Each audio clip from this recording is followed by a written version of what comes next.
Hi everybody, I'm Zilla Blitz and welcome. Today we're going to do an unboxing of Skyhawk Rolling Thunder, the latest wargame from Legion Wargames. In this game it's 1966 and you take the role of a bomber pilot flying an A4E Skyhawk from an aircraft carrier off the coast of Vietnam. Now this is a solitaire game. You're going to be flying individual missions, but they're also possible to fly two different campaigns or one mega campaign that combines the two campaigns together. Now this game is designed by Steve Dixon and takes inspiration from some of his other games like Target for Today, B-29 Super Fortress, and Target for Tonight, as well as Kenny's Boys and Able Dog. So if you like those games, you might like this one as well. Now let's jump in, take a look at the components, and offer some impressions.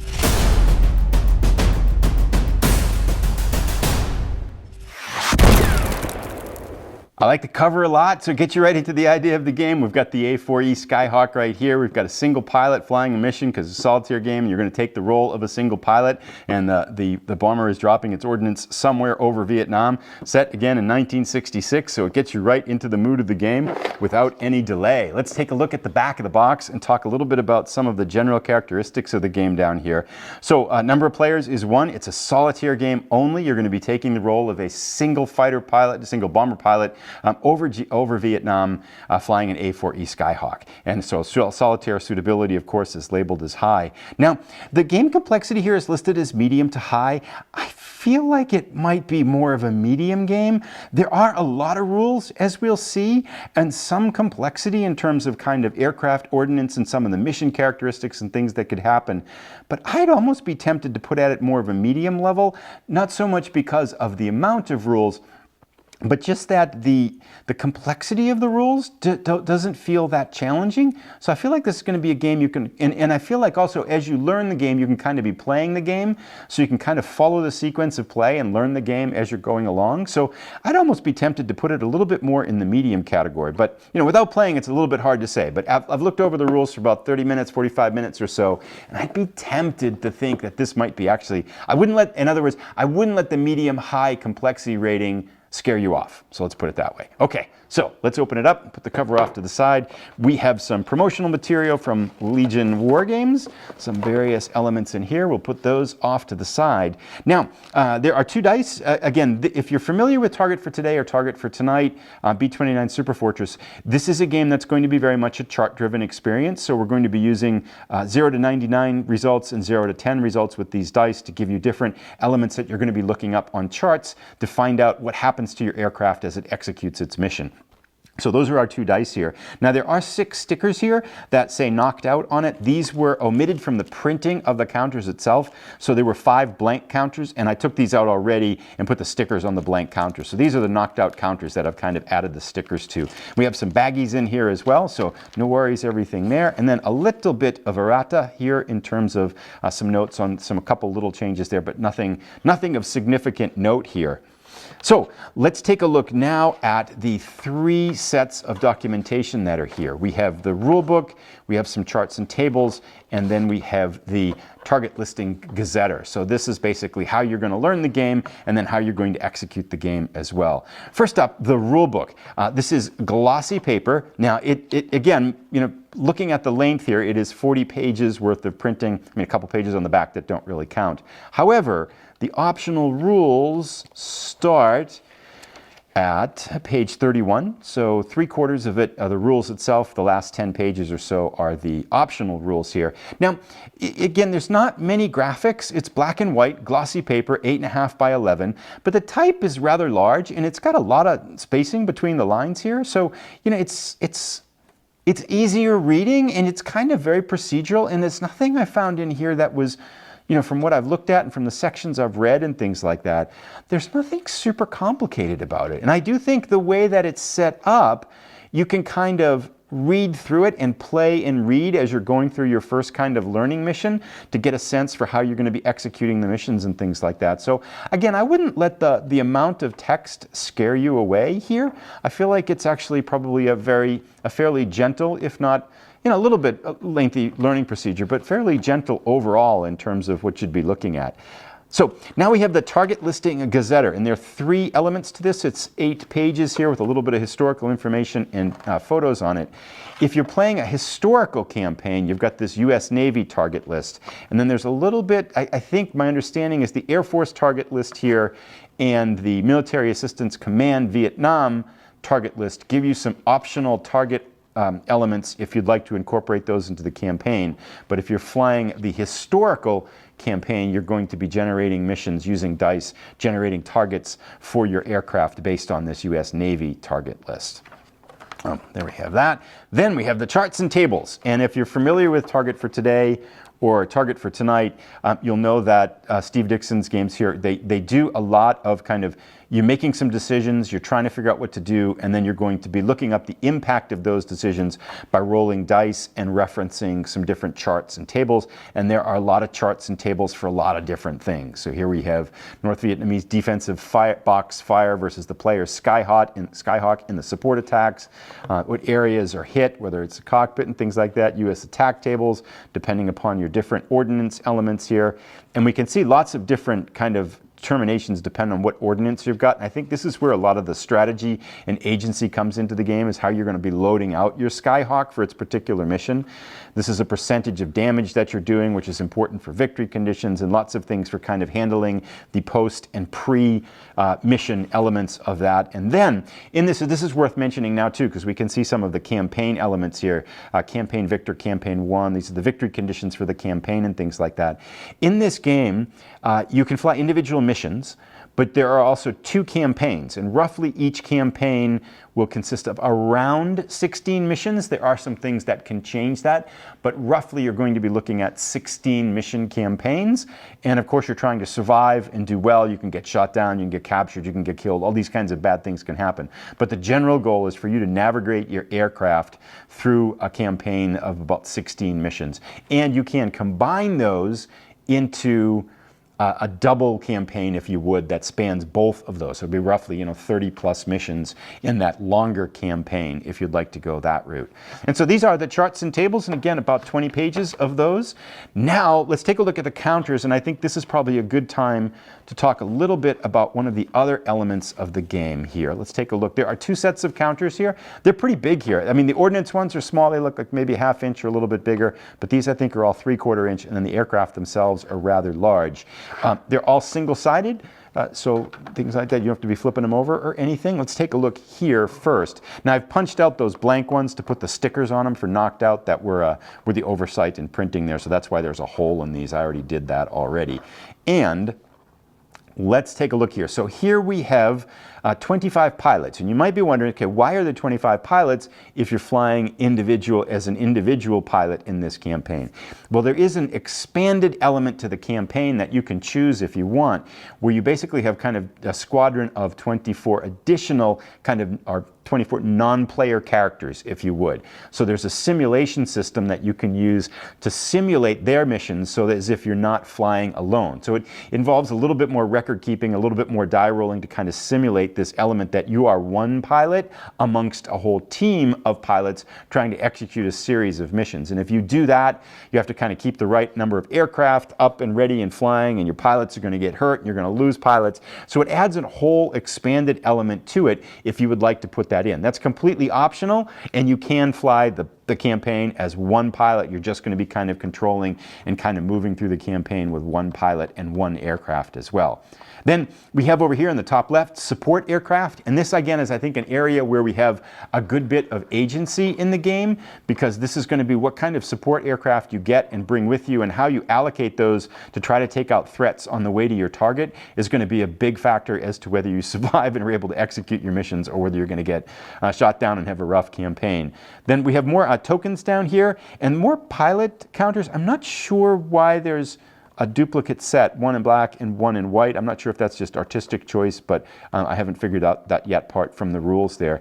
Counters here, we have green, experienced, and veteran, because there are experience levels to your different skills. We have target markers of different types of targets. Maintenance, if you're doing that expanded campaign, your aircraft maintenance crew can get experience and can level up and things like that. Altitude, downed pilot. So a lot of different markers that are going to come into play are here as well. And now let's take a look at counter sheet number 2, which really consists of 3 elements. The biggest part we can see here are the Skyhawks. And if you're doing that single pilot, single aircraft campaign, you're just going to use one of these, number 1. If you're going to do that expanded non-player character one where you've got other planes flying around with you and kind of participating along there, you're going to be using more of these counters as you go. Then the top right here is ordnance, and this again is a place where I feel like it looks like this isn't a place where you get a lot of agency in the game, is having the correct and a good loadout for your target and your altitude and your mission is going to depend on whether you're able to successfully execute the mission or not. So learning about your ordnance and be able to set those up are probably a pretty key factor. Then the bottom rows here, the bottom 3 rows on this one are the various medals and citations and awards that you can win, because there is a role-playing element to your pilot's career. So on certain missions you're going to win certain types of medals and things like that, and then you're building up basically the story of this pilot as it goes through the career of flying these campaigns over Vietnam. So there are our characters. Now let's take, counters there. Let's take a look at our 9 player aids here. And I'm going to start from the back here. Now these are on cardstock here, and it looks like you'd want to copy these because you're going to be writing on these. So, and I looked online. I didn't see this available online yet. So it looks like something you have to copy, maybe take a photo and print out or something like that. I imagine at some point we'll see these online, so you can just print them off as you go. But you're going to definitely want more of these, because otherwise if you write them, you're only going to be able to play once. Now these are all single-sided. A few of them, most of them are for record keeping. Some of them are for kind of player aid status. This is the campaign record sheet where you're going to be noting the different results of different missions and things like that. Then we have here our calendar, campaign calendar. So campaign number 1 runs from the 10th of August to the 10th of September. Campaign number 2 runs from the 20th of August to the 27th of December. So you can be basically crossing off dates. And I think the general way it works is that you're flying a mission every other day. So in a 30-something day campaign, August 10th to September 10th, that's about a month long. You'll be flying about 16 missions.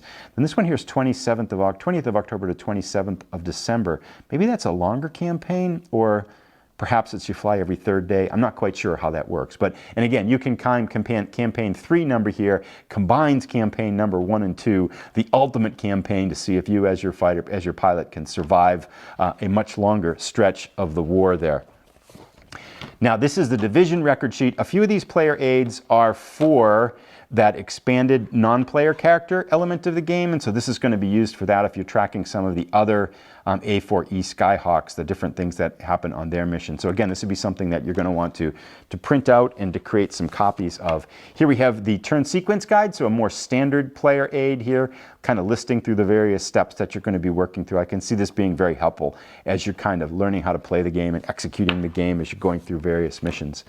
Another one here, Division Squadron Assignment Card. This is again that expanded non-player character element of it, where you're going to be controlling and kind of managing and maintaining more than just that one aircraft, your particular aircraft. So again, we can see this applies to optional rules 15.1 and 15.2, something you don't have to do at all. Here we have again pilot roster sheet. So this again is kind of, I think, getting at that expanded campaign element here if you're using that. And again, a lot of these you'll want to probably print out. Now, this one is cool. So this is the Skyhawk Ordnance card. And this gets at that idea that the ordnance in particular is an element of the game that I think really adds a lot of the meat and complexity of the game, and getting the right packages depending on the right targets, depending on what targets you're striking and the routes and the location and things like that, because you have to kind of consider fuel allotment, how much fuel you're going to be burning through. So lots of different considerations as you're planning for your missions. And this lists all the different types you can get, and then you're going to be loading that onto these boxes to have your plane ready to go to fly its mission. So it looks like a lot of fun, kind of interesting decisions and depth element to it here. And then my favorite 2 still to come, this is the mission record card. And you can see here there are just lots of elements. I think this is places where you can take damage and take hits. You've got wounds, ammo, you've got your pilot rating for your experience, the altitude of the flight, avionics, comm nav, fuel system, ordnance system, hydraulic system. So a lot of depth and kind of complexity in terms of the aircraft systems itself. And this looks like this could be really fun. I mean, fun in a good way and fun in a bad way. Like I can see things going sideways and you're like, oh no, now what do I do? You know? So that kind of, what is the story of my pilot as, you know, he goes through this campaign and all the different things that can happen, and your plane's going to get hit going to the target and things like that. And you're going to have easy runs and hard runs. And I think that's the fun kind of thing like this. And a lot of this reminds me very much of kind of GMT's submarine series like the Hunters and Silent Victory and things like that, where a big part of the allure of this game is taking an aircraft through a campaign and building up this narrative history of your pilot and the plane as it goes through this whole campaign. This in particular really gets me excited to play the game. Lastly, we have the awards record sheet, which is kind of that role-playing element here where we've got the different medals you can win, a lot of the different commentations, and kind of just a pictorial kind of representation of that. So you're going to be building this up as you go through one campaign and then perhaps a second campaign. And for different rules and die rolls, again, is how you're going to get these. And last but not least, you might be saying, where's the map? Well, there really isn't a map in this game. It's more of kind of, I'm going to call it almost like a flowchart of the mission kind of element here. And this is very small footprint, 11 by 17, although again, you're going to want to have a lot of those player aids handy. So it's going to be a bigger footprint than this. At least you're going to want to have like the mission record track and probably your ordnance layouts handy there too. So probably maybe double this in terms of at least you want to have a table size, but it should be a very small footprint, I think, in terms of playing on it. You wouldn't need a big table, that's for sure. But we can see here, basically in this bottom right-hand corner, we can see the aircraft, and then it's going to be launching. Goes inbound random event, then you get refuel. This is where your support units and your RESCAP units are going to be. Then you get support attacks, so they're going to be picking various targets along the way, small arms, anti-aircraft, SAM radar, or perhaps even MiGs getting in your way, ECM. Then you get your target approach, target attack, target exit, and you can recycle for another bombing run over here. So you've gone from the aircraft carrier, gotten through everything in the way, made your bombing run, then you're going outbound to the carrier, transiting to the carrier, carrier approach, your fuel check, and various fuel checks in here, enemy fires and fuel checks along the way, then trap and recovery. So you're kind of cycling through this as you're executing one of the missions.